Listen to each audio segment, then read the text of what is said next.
चाटपुरीसाठी, रगडापुरीसाठी किंवा रगडा पॅटीससाठी आज आपण घरच्या घरीच थोडासा तडका देऊन रगडा कसा बनवायचा ही रेसिपी बघतो. अनेकदा आपण जेव्हा पाणीपुरीच्या गाडीवरती जातो तेव्हा तो रगडा जो असतो तो साधा असतो.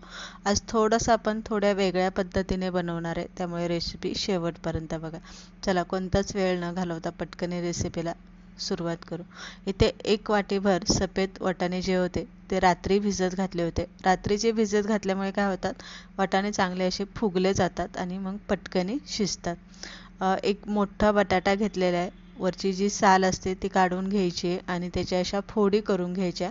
वाटाणा आणि बटाटा दोन्ही एकत्र शिजायला लावायचं.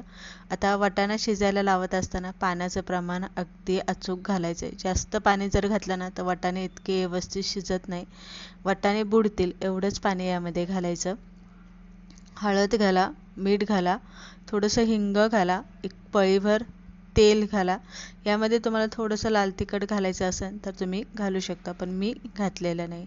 आता सगळं घातलं, झाकण लावा आणि 2 शिट्ट्या झाल्या की गॅस मिडियम करा आणि कुकर 15 मिनटं तरी बारीक गॅसवरती मटार चांगले शिजून घ्या. जर तुम्ही त्या शिट्ट्या करत राहिला तर वाटाणे तितकेसे मऊसूद असे शिजणार नाही, फुटणार नाही.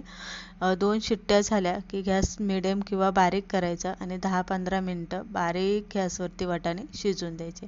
त्यानंतर कुकर गार झाला की वाटाणे आणि बटाटा व्यवस्थित शिजला गेलेला आहे. मॅचरने चांगला फोडून घ्यायचा, जास्तही फोडू नका. काही वाटाणे थोडेसे शिल्लक राहिले की खाताना छान लागतात. नंतर कढईमध्ये 2 पळ्या तेल घातलेले, थोडीशी जिरी घाला, एकदम बारीक असा कांदा चिरून यामध्ये घाला आणि कांदा चांगला परतून घ्या, ते कच्चा ठेवू नका.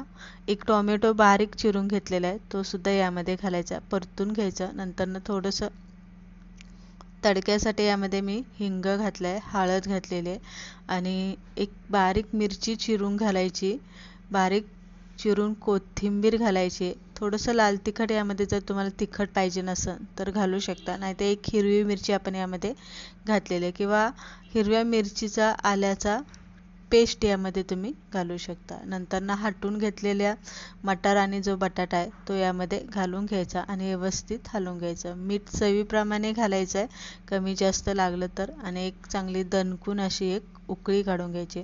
आता हा रगडा जो आहे ना तो थोडासा पातळ ठेवायचा आहे, कारण नंतर काय होतं, रगडा जसं जसं थंड गार होत जातो ना तसं तसं तो घट्ट आवळला जातो, म्हणून थोडंसं मी याला पातळ ठेवलेलं आहे. तर इथे बघू शकता असं सिंपल आपला तडक्यावाला रगडा इथे बनवून तयार झालेला आहे.